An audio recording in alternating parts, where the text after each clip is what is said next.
am sorry if I butcher half the names in this review, this video. They just call me the name butcherer.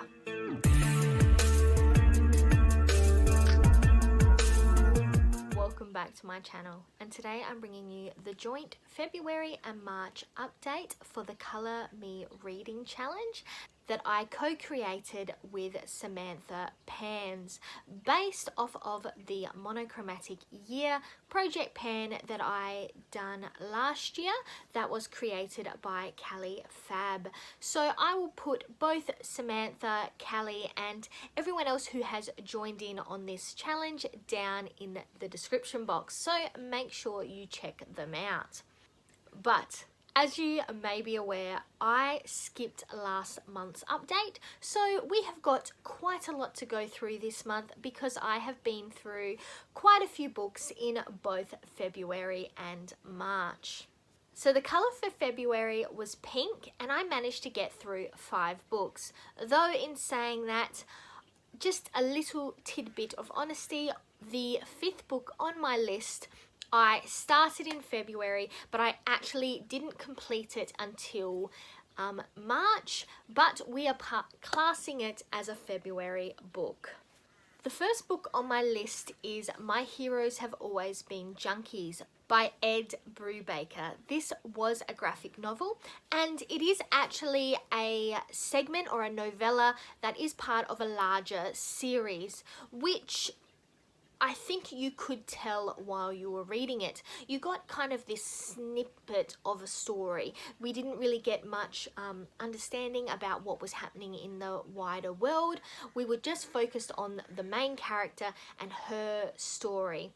It was an interesting story. I loved the colour aspects that the illustrations took, that the panels took on. It utilised a lot of pinks and light blues to give it kind of a really feminine feel to it, but at the same time it was dealing with quite some deep storylines. It was dealing a lot with the concept of drug addiction and love, but also there was this underlying dark story that was happening that you kind of don't get really that much of until the end. I wonder if this would fit better within the larger tale, like you would know what was happening from the start, but it was good to read the story not knowing what was happening or how it was going to end.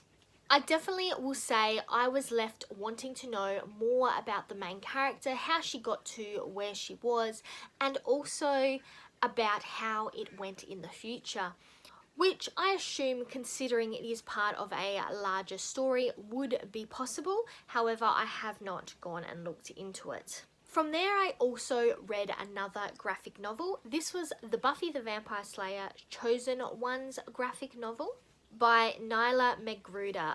I was definitely excited to read this graphic novel as it delved into a lot of the past stories for previous Chosen Ones, which was extremely interesting, especially the tidbit, the storyline that focused on the creation of the Hellmouth that is now within Sunnydale. So if you are a Buffy the Vampire Slayer fan, these little tidbit stories to do with these past Chosen Ones was definitely very interesting. In saying that, the storyline that was kind of the ulterior, the kind of alternate universe Buffy the Vampire Slayer story, it was interesting, but it felt kind of out of place amongst these kind of historical stories. So I do think, though I would be interested in learning more about this AU Buffy, I do think that within the context of the story and these past tellings of past Slayers, it just didn't fit within the overall context. And I was definitely left wanting more about some of these historical Slayers. I think that is definitely an area that the Buffyverse could go more into, especially in the graphic novel format. Because considering the prophecy of one Slayer born to every generation, it would definitely be interesting to hear a lot more about these past slayers and how they came to be, or how they experienced their time as slayers. So I would definitely say, if you are a Buffy fan, this is one to read. Though, like I said, you may, depending on how you like to view your Buffyverse works, you may or may not like the AU Buffy that is kind of playing out, but is kind of left untold, if that makes sense. It's like you get this segment, this little cut out of this AU Buffyverse story, but it really doesn't explain much from the beforehand or much that will happen. It's just kind of there. So depending on how you enjoy your Buffyverse, you may or may not like that aspect of the graphic novel. Then I read The Bride Test by Helen Hoang. So the main character, he is autistic, and as part of that, he has come to the conclusion himself that he is not capable of love.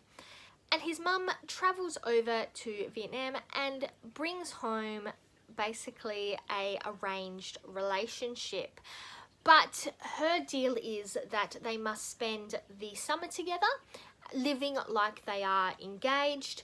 And if at the end of that time period they do not feel that there is the potential for a relationship there, then she will go home, and his mother will no longer, Kai's mother will no longer bring up the possibility of a relationship for him, which is something that they have been pushing because he is in his late 20s.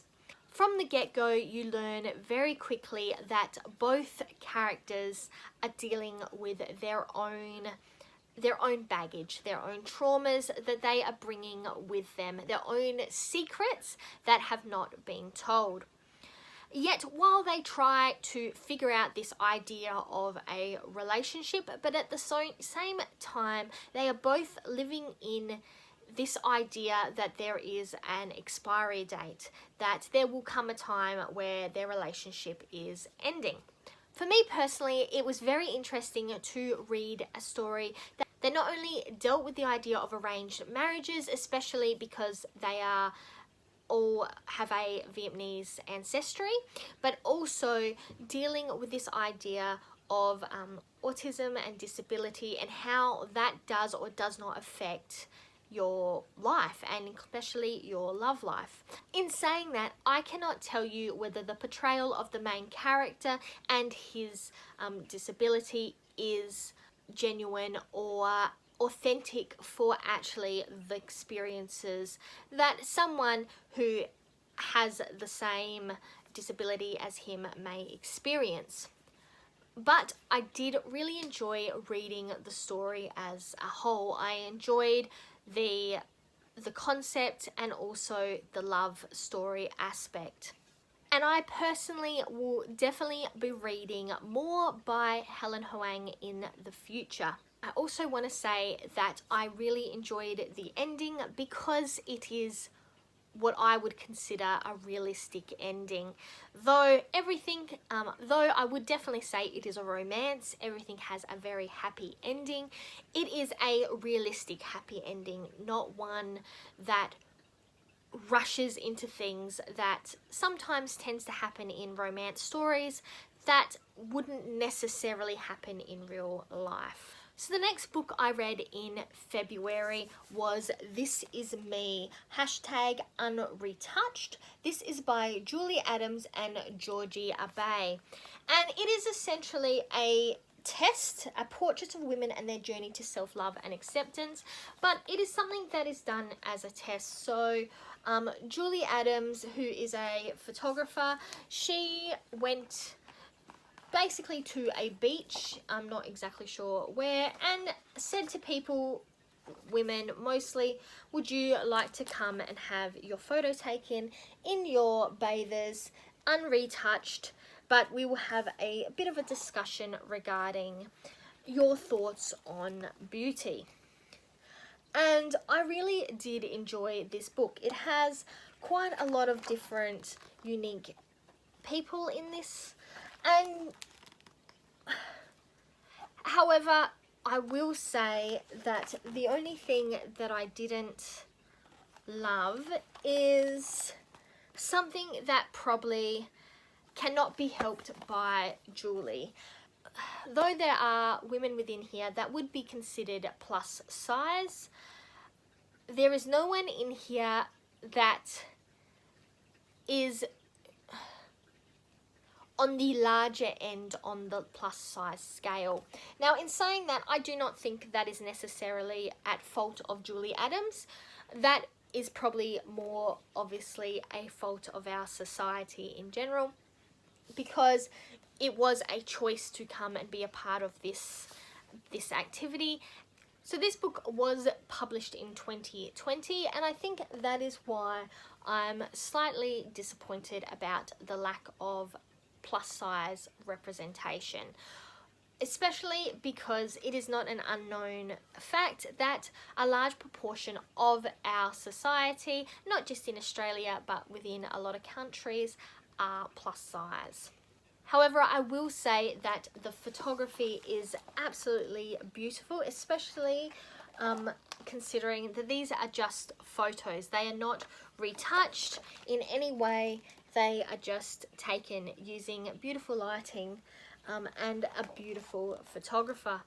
So I do definitely really like the book as a whole, and I would love to see more work from Julie Adams and Georgie Abbey in the future. Now for the last book that I read in February. This was the one that I started in February, but unfortunately I didn't finish until March, but we are classing it as a February book. So this is The Silent Treatment by Abby Greaves. When I first picked this up, I did think it was going to be a romance in the traditional sense of a romance. And though I will say it has a hopeful ending, I wouldn't necessarily class this as a romance in its traditional sense. It is, however, definitely a relationship fic, definitely a family dynamic book. It follows the story of an older couple, Frank and his wife, and their entire history, the history of their romance, and also the secrets that have gone along with their journey. It is a bit of a confessional and also a bit of a two sides make up a whole type story.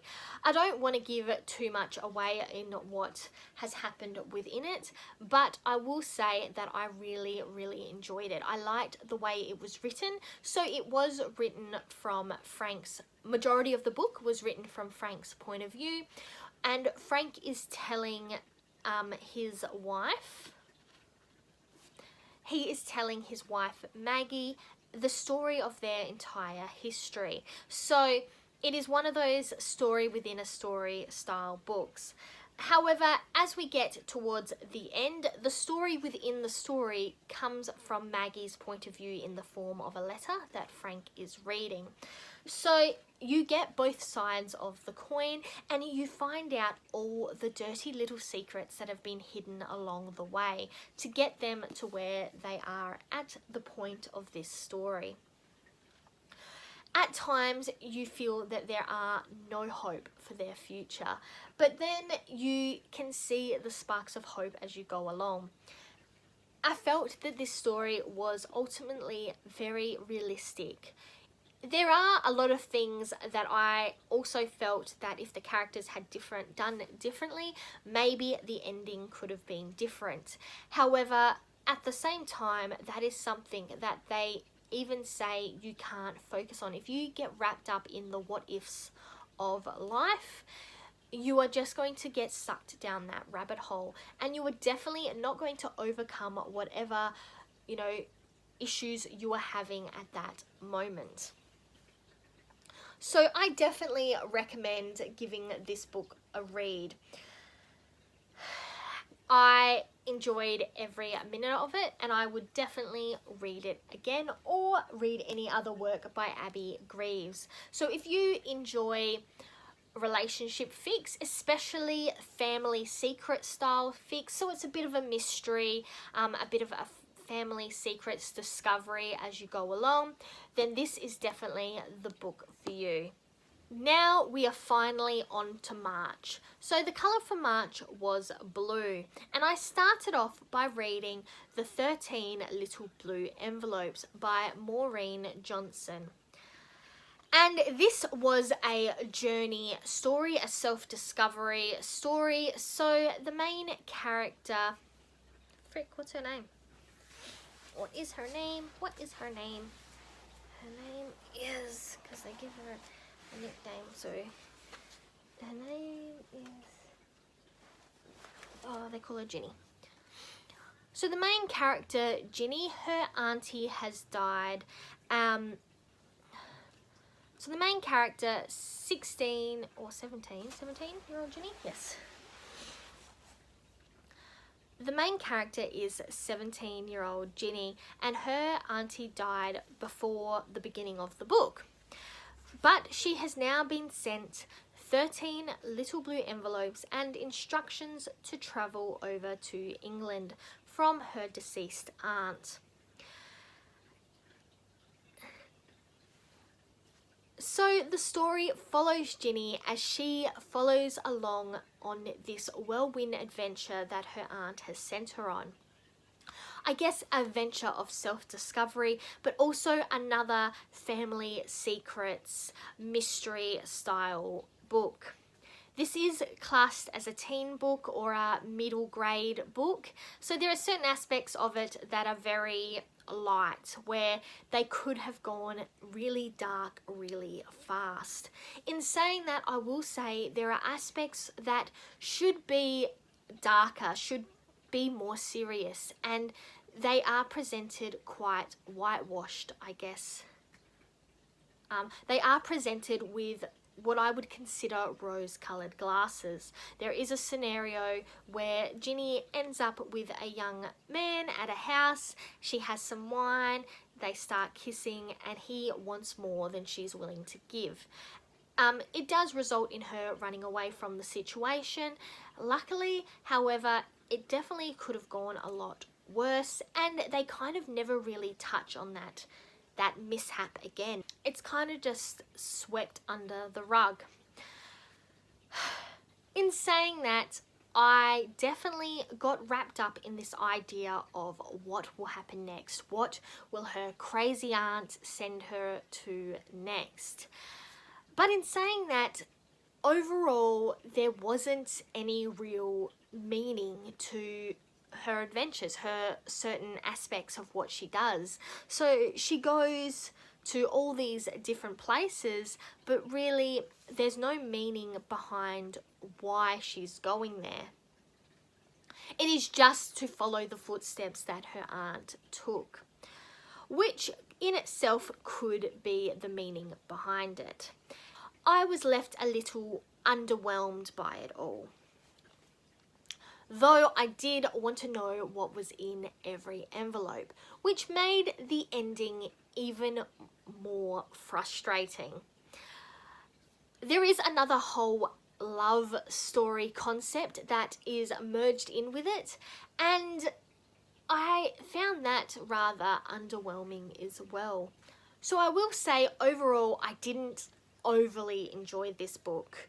And I definitely could not understand at all why her parents let her go from America to England, not knowing anyone, following nothing but a letter from a deceased relative who she hadn't seen in 2 years, with nothing in her pocket but the $1,000 that her auntie had originally given her, and this vague promise that she would be paying the way.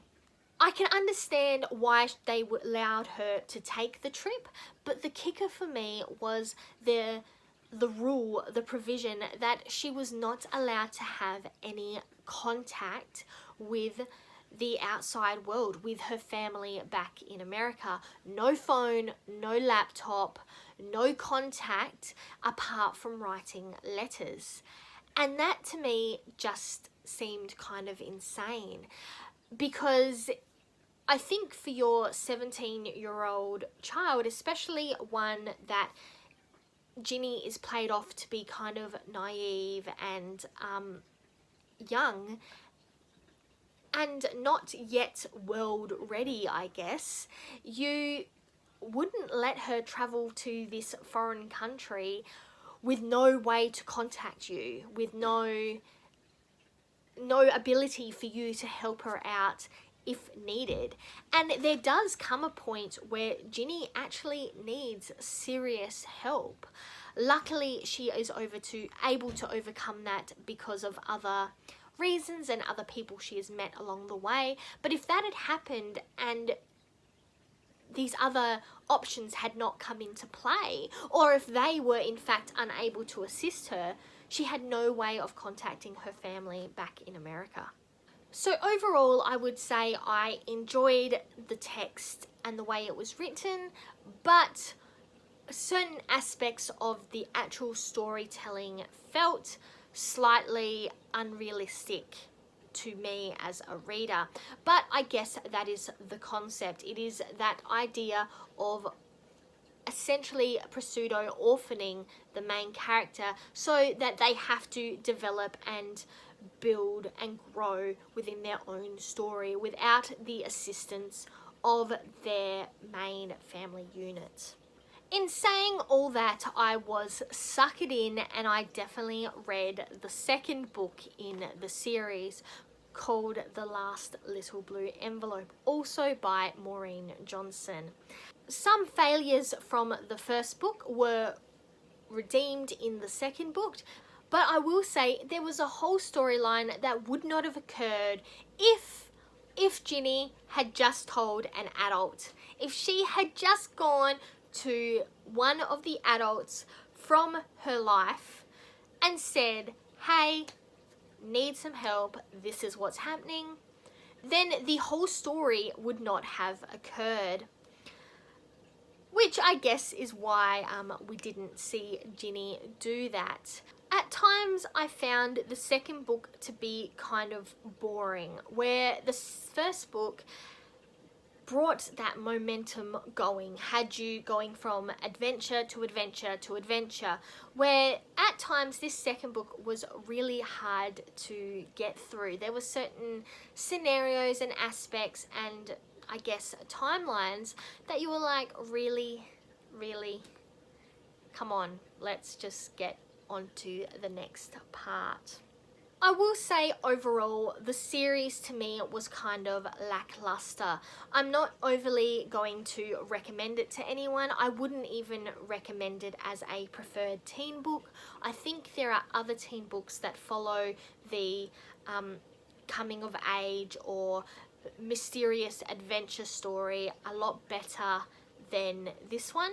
However, I will say I did enjoy the idea of following these letters on this adventure, and it is something that Fantasy Verity would definitely love to do. But I would, one, definitely be taking my phone, and two, definitely would have told an adult when things were a little bit outside of my wheelhouse. That is for sure.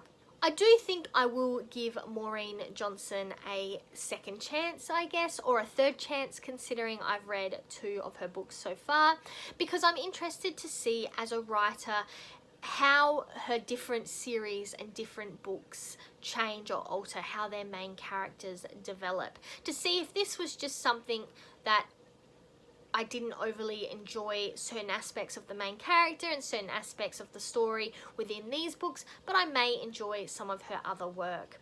So overall, I enjoyed the author to a level that I'm willing to read more of her work, but I didn't enjoy the books enough that I would be rereading them or overly recommending them to anyone else. Next up, I read 4 Weddings and a Sixpence, which is an anthology by Julia Quinn and about 4 other historical authors, which you can see by the front cover. So each section, each story within this story is written by a different author, and the concept follows the idea of 4 friends and a sixpence that they find inside a mattress while they're in boarding school. Then they get this idea that this sixpence will help them find true love.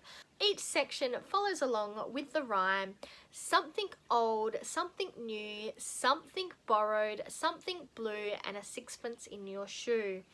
So each character is kind of given a specific line within the poem. So one of them, the sixpence itself is classed as something old. One of the characters finds something new, the other has something borrowed, one has something blue, and the last character, Beatrice, or B, she has and a sixpence in your shoe. So each section is written by a different author, but overall the stories join together to make a whole story. And I will say that I definitely, surprisingly, really enjoyed this story. I am not normally a historical lover, but I really actually enjoyed it enough that I would consider giving all 4 of these authors a read in the future. Now, you might already know who Julia Quinn is. Julia Quinn is the author of the Bridgerton series, and that is why I thought to give this book a try. I have not personally tried the Bridgerton series or watched the Netflix series, but I wanted to give her a read because she's a very, very popular historical author. So I will say it is definitely an interesting way to, 1, read, and 2, write a novel. It is definitely interesting to read same characters or similar characters written from different authors' perspectives. Though each author focuses purely on one main character, the characters overall do intertwine throughout each book. So you do have to be able to rebuild, even if it's in small amounts, the character that has been created by another author or built upon by another author, and slip them into your story without their character seeming out of character or it being jarring. So definitely overall I enjoyed the stories.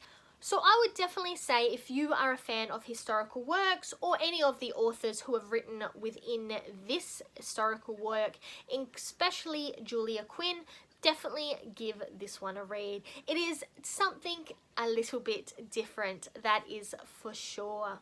The next book I read in March was Paganism for Beginners, the complete guide to nature-based spirituality for every new seeker, by Ophelia Sebastiani.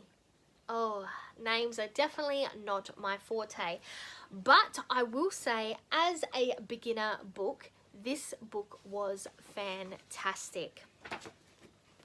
It was very, very easy to read and was segmented into very easy to digest chapters. The writing was easily consumed and didn't leave you unsure about certain aspects. In saying that as well, I have read quite a few beginner books for paganism, and I will say that this one went into aspects that other books did not, though I do feel is important if you are starting on your pagan path. So if you are both new seeker or an old seeker, it is definitely something I would recommend giving a read. And I, for one, will definitely be reading more by this author. And in saying that, if you have any book recommendations you think I should read regarding this subject, or any subject that fits under this umbrella, please let me know down in the comments below, because I definitely would like to read more within this area. And last but not least, I have this book, and though it doesn't have a I guess, a dust jacket. It is actually Minimalism, Live a Meaningful Life by the Minimalists. And you may know it from a different cover, which I will stick up here. However, I'm basing it as a blue book because the book I read had a blue cover. So I will say, for a minimalist book, or a book about minimalism, a book with the title of Minimalism, this book is not what I expected. I thought I would essentially be picking up a book of how to minimalist, how to be a minimalist. And though I think everything that goes through this book does relate back to this concept of filling your life with things that are basically worth your time, which I guess is a form of minimalism, it doesn't actually follow the regular structure of, say, a decluttering or a minimalist book that I've read in the past. This is essentially more about how to live a meaningful life, what makes up a meaningful life. And in fact, the authors, the minimalists, they provide 5 values that they believe make a life meaningful, that you need in your life, that you have to have balanced out in your life to make your life meaningful. And I did enjoy reading it. I enjoyed the concepts that they developed. I will say, if you are looking for a book about decluttering, or a book about how to become a minimalist, or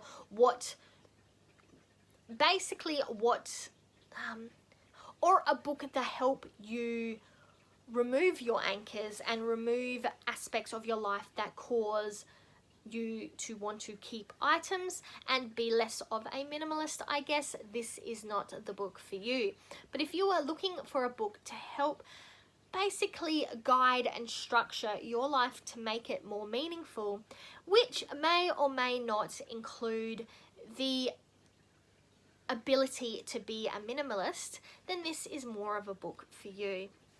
If any of that made any sense at all, essentially this is a how-to life book rather than a how-to minimalist or a how-to declutter book. And I will say there is definitely certain concepts and aspects of this book that I will be incorporating into my life overall. Though I would also say that this book didn't necessarily provide me with any new information. It just structures it a little bit differently than some of the books I've read in the past. But if you are a fan of the minimalists, definitely give this book a read. So that is the 10 books that I have read within the past 2 months. And this has been a very long video. So fingers crossed that I can get myself in order going forward and the next video will not be this long. So what are we looking at in April? April, the color is yellow. So I don't at this point have any major goals in how many books I would like to read. But until then, I'm Verity. That was the second update for the Color Me Reading Challenge. And now to the outro.